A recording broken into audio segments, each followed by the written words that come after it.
teman-teman semuanya, Assalamualaikum dan salam sejahtera untuk kita semua.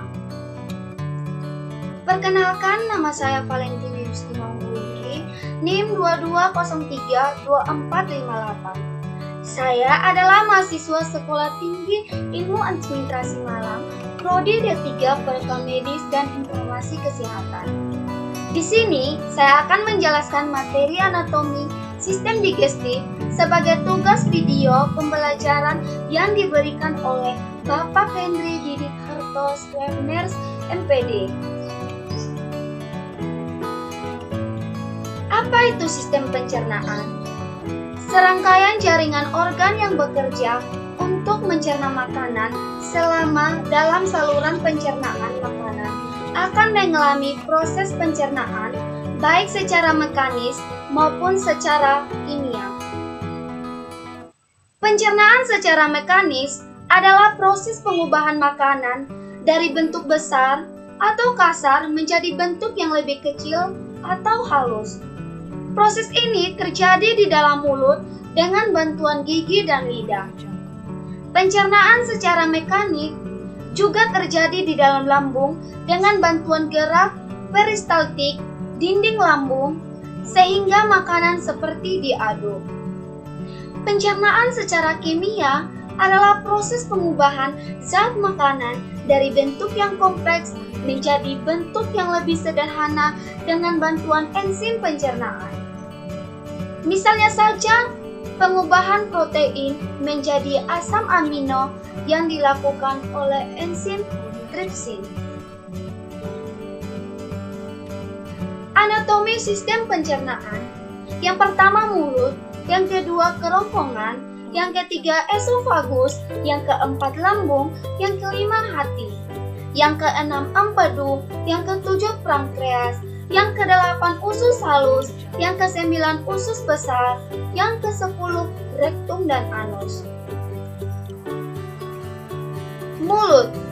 Mulut merupakan pintu gerbang saluran pencernaan manusia. Saat kita mengunyah, proses pencernaan makanan sebenarnya sudah dimulai. Bahkan sebelum makanan masuk ke mulut, sistem pencernaan kita sudah bersiap-siap dengan mengeluarkan air liur untuk membasahi mulut. Saat masuk ke mulut, gerakan mengunyah akan mengubah makanan menjadi partikel yang lebih kecil. Sementara itu, enzim yang ada di air liur dapat melumatkan makanan sehingga akan lebih mudah diolah nantinya. Setelah makanan lumat, lidah akan mendorong makanan ke tujuan selanjutnya, yaitu tenggorokan. Tenggorokan, organ yang dalam bahasa medisnya disebut faring ini merupakan jalan yang digunakan makanan untuk menuju esofagus. Saat makanan yang sudah hancur masuk ke tenggorokan, ada dua kemungkinan yang bisa terjadi, yaitu makanan bisa melewati jalur yang tepat, yaitu ke esofagus untuk lalu menuju lambung. Makanan justru masuk ke jalur yang salah, menuju ke saluran napas. Kemungkinan kedua inilah yang membuat kita bisa tersedak. Untuk mencegah makanan melewati jalur yang salah, di tenggorokan terdapat epiglotis. Epiglotis adalah bagian dari organ pencernaan yang berbentuk seperti daun. Fungsinya hampir sama seperti pintu yang bisa membuka dan menutup sesuai dengan kebutuhan. Esofagus. Esofagus atau kerongkongan adalah saluran yang menghubungkan mulut dengan lambung. Saluran ini merupakan jalan bagi makanan yang telah dikunyah dari mulut menuju proses pencernaan, selanjutnya di dalam lambung. Otot-otot kerongkongan memindahkan makanan dengan gerakan peristaltik. Ini adalah kumpulan kontraksi dan relaksasi otot yang menimbulkan gerakan seperti gelombang sehingga makanan terdorong masuk menuju lambung. Pada ujung kerongkongan terdapat sphincter, otot atau otot-otot berbentuk cincin. Otot-otot ini memungkinkan makanan untuk masuk ke lambung dan kemudian menutup untuk mencegah makanan dan cairan naik kembali ke kerongkongan. Lambung. Lambung adalah organ berongga atau wadah yang berfungsi untuk menyimpan makanan saat sedang dicampur dengan enzim pencernaan. Enzim ini melanjutkan proses memecah makanan menjadi bentuk yang dapat digunakan. Sel-sel di dalam lapisan lambung akan mengeluarkan asam kuat dan enzim kuat yang bertanggung jawab untuk proses pemecahan makanan. Ketika makanan sudah diproses, sisanya kemudian dilepaskan ke usus kecil. Hati. Hati memiliki banyak fungsi, tetapi tugas utamanya dalam sistem pencernaan adalah memproses nutrisi yang diserap dari usus kecil. Empedu dari hati yang dikeluarkan ke usus halus juga memainkan peran penting dalam mencerna lemak dan beberapa vitamin. Hati juga berfungsi mendoksifikasi bahan kimia berbahaya atau beracun. Empedu. Kantung empedu berfungsi menyimpan dan memekatkan empedu dari hati dan kemudian melepaskannya ke dalam usus 12 jari di usus kecil untuk membantu menyerap dan mencerna lemak.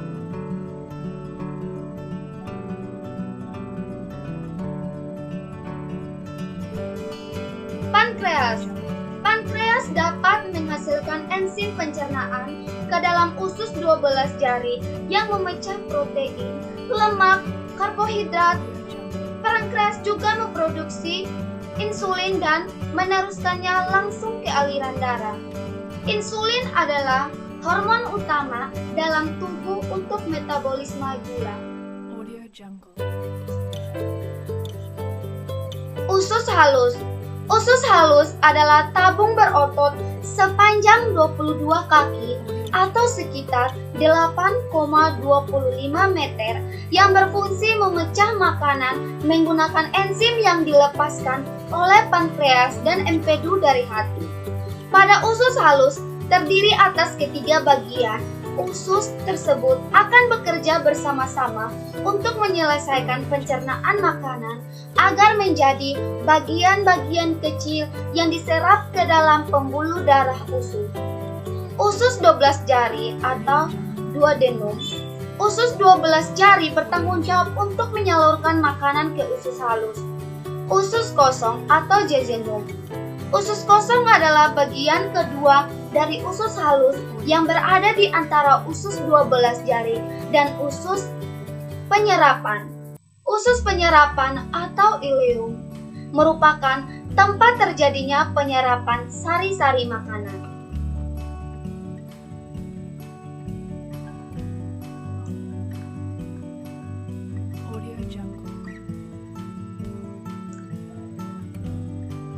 Usus besar.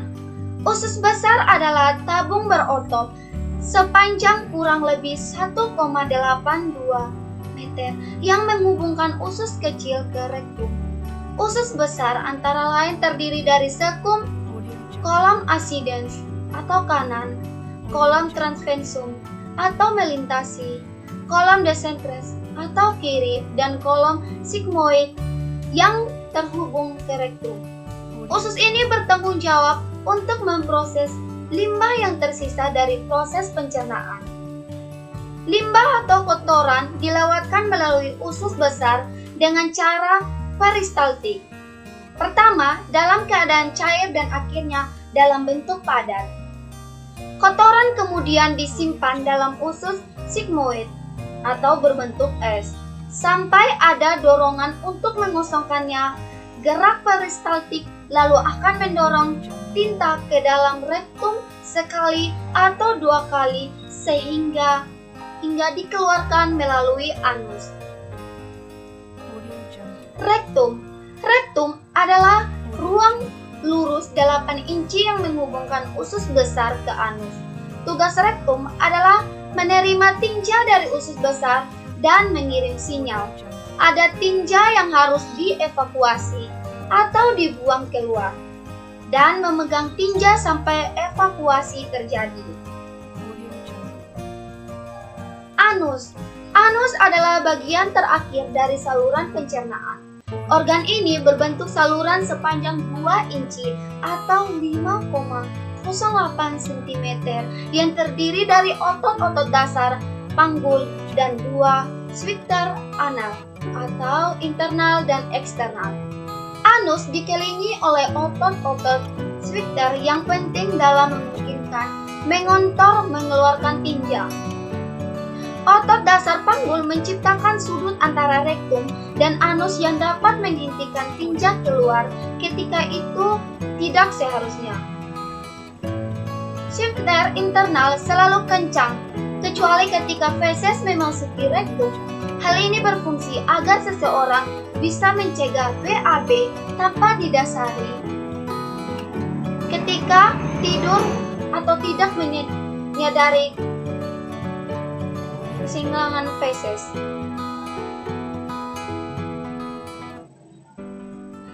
Demikian yang dapat saya sampaikan. Saya mengucapkan terima kasih.